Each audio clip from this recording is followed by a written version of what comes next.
1959년 겨울 인간의 발길을 쉽게 허락하지 않는 러시아의 심장부 우랄 산맥. 죽음의 산이라 불리는 이곳에서 인류 역사상 가장 기이하고 끔찍한 미스터리가 시작됩니다. 9명의 젊고 유능한 등반가들. 조국의 영광을 위해 원정에 나섰던 그들은 약속된 날짜가 지나도 돌아오지 않았습니다. 마침내 수색대가 발견한 것은 처참하게 찢겨진 텐트였습니다. 그런데 이상합니다. 텐트는 밖이 아닌 안에서 찢겨져 있었습니다. 마치 무언가로부터 필사적으로 도망치려는 듯이 말이죠. 더 기이한 것은 9명의 대원들이었습니다.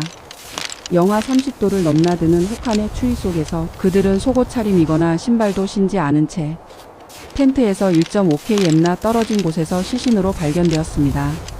일부 시신에서는 강력한 둔기에 맞은 듯한 골절과 내부 손상이 발견되었고, 한 여성 대원의 시신에서는 혀와 눈이 사라져 있었습니다. 하지만 외부에는 저항의 흔적조차 없었죠. 도대체 무엇이 이 숙련된 등반가들을 한겨울밤 공포에 질려 맨몸으로 텐트를 찢고 뛰쳐나가게 만들었을까요? 그들이 마지막 순간에 목격한 것은 과연 무엇이었을까요? 이것은 단순한 조난 사고가 아니었습니다. 지금부터 모든 증거와 기록을 파헤쳐 그날 밤의 진실을 추적해 보겠습니다. 사건을 이해하기 위해 우리는 먼저 이들이 누구였는지 알아야 합니다. 이들은 어딘가 부족하거나 미숙한 사람들이 아니었습니다. 우랄 폴리테크닉 대학 소속의 학생과 졸업생으로 구성된 이들은 모두 2급 등반 자격증을 가진 베테랑들이었습니다. 원정을 이끈 23살의 리더 이고르 디아틀로프, 그리고 루드밀라 유리 조르지 알렉산드르, 총 9명의 대원들. 그들의 얼굴에서 비극의 그림자는 찾아볼 수 없습니다. 그들은 젊음과 열정 그리고 서로에 대한 깊은 신뢰로 가득 차 있었습니다. 그들이 남긴 사진과 일기장은 원정이 얼마나 순조롭고 즐거웠는지를 생생하게 보여줍니다. 기차 안에서는 노래를 부르고 현지 마을에서는 주민들과 스스럼 없이 어울렸죠. 그들의 일기에는 이런 구절이 있습니다. 날씨는 최고다. 이런 날씨가 계속되었으면 좋겠다. 우리는 목표를 향해 순조롭게 나아가고 있다. 1월 27일 그들은 마지막 유인 마을인 비자이를 떠나 본격적인 야생으로 들어섭니다. 누구도 상상하지 못했습니다. 이것이 그들의 마지막 문명과의 접촉이 될 줄은. 그들의 목표는 단 하나, 우랄 산맥의 최고봉 중 하나인 오토르텐 산을 정복하는 것이었습니다. 하지만 운명은 그들을 죽음의 산 홀라트 샤을 언덕으로 이끌고 있었습니다. 하지만 그들의 여정은 순탄치만은 않았습니다. 2월 1일 날씨가 급격히 악화됩니다. 기록에 따르면 눈보라와 함께 시야가 거의 확보되지 않는 화이트아웃 현상이 발생했죠. 그들은 경로를 이탈했고 목적지인 오토르텐 산이 아닌 현지어로 죽음의 산이라 불리는 홀라트 샤을 산의 경사면에 마지막 캠프를 설치하게 됩니다. 여기서 첫 번째 의문이 발생합니다. 그들은 왜 하필 바람을 피할 수 있는 숲지대에서 불과 1.5km 떨어진 아무런 엄폐물도 없는 맨 경사면에 텐트를 쳤을까요? 숙련된 등반가인 그들이 하기엔 너무나 초보적인 실수였습니다. 마치 무언가에 쫓기듯 혹은 서둘러 그 자리에 머물러야만 했던 이유가 있었던 걸까요? 그날 밤 텐트 안은 평온했을 겁니다. 추위와 싸우며 저녁을 먹고 하루의 여정을 일기에 기록했을 테죠. 이것이 그들의 마지막 기록입니다. 이 이후 9명의 대원들에게 무슨 일이 일어났는지 아는 사람은 아무도 없습니다. 시간은 흘러 약속된 2월 12일이 지났지만 그들에게선 아무런 소식이 없었습니다. 걱정이 된 가족들의 신고로 마침내 2월 20일 대대적인 수색이 시작됩니다. 그리고 2월 26일 수색대는 마침내 눈에 파묻힌 그들의 텐트를 발견합니다.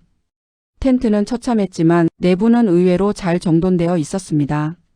옷가지와 장비, 심지어 먹다 남은 음식까지 그대로였죠. 하지만 사람은 아무도 없었습니다.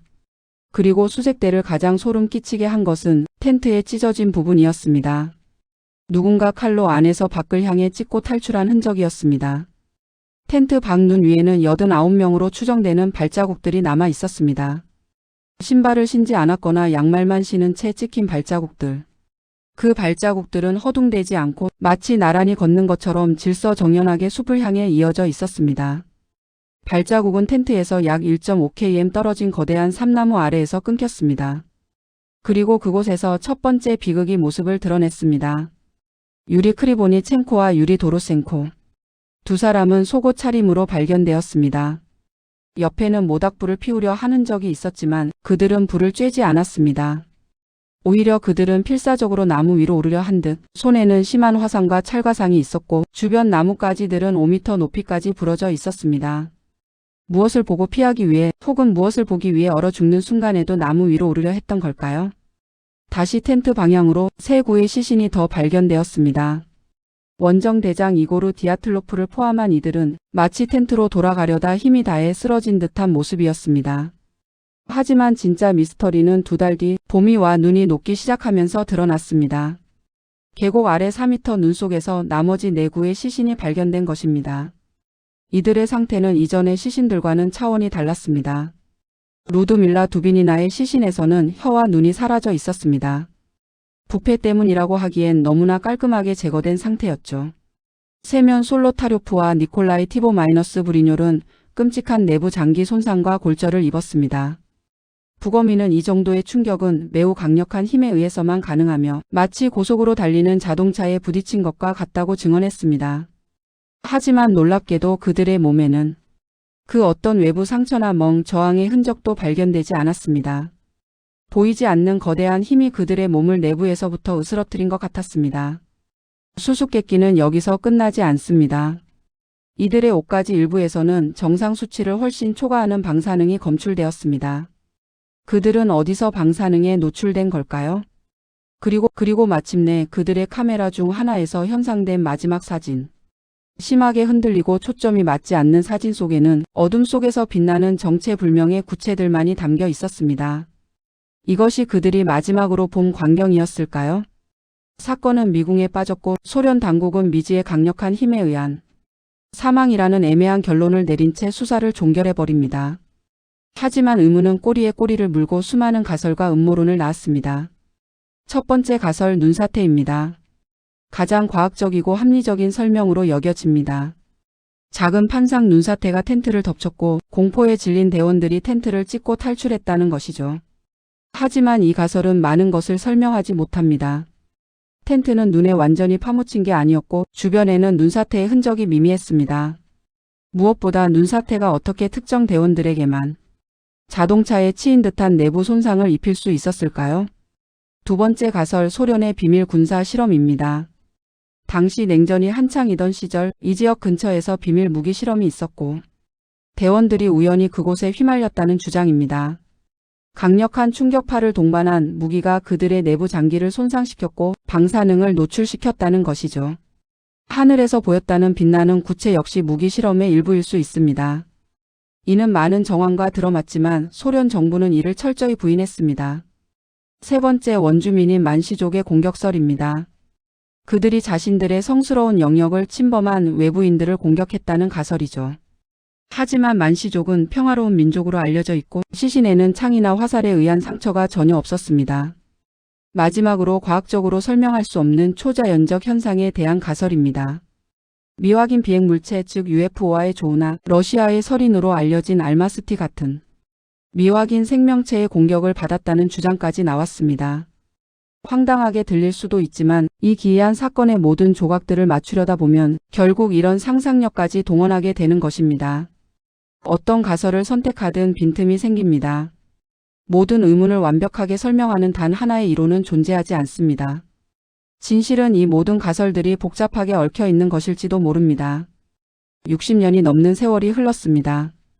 이 사건을 파헤치려 했던 수많은 탐사 저널리스트, 과학자, 음모론자들이 있었지만 그 누구도 명확한 해답을 내놓지 못했습니다. 2019년 러시아 검찰은 재수사에 착수했지만 결국 자연재해 눈사태라는 기존의 입장만 되풀이했습니다. 많은 사람들은 여전히 정부가 무언가를 숨기고 있다고 믿고 있습니다. 결국 그날 밤의 진실은 9명의 대원들과 함께 우랄 산맥의 차가운 눈 속에 영원히 묻혀버렸을지도 모릅니다. 분명한 것은 단 하나. 젊고 유능했던 9명의 등반가들이 상상조차 할 수 없는 극심한 공포 속에서 생을 마감했다는 사실입니다.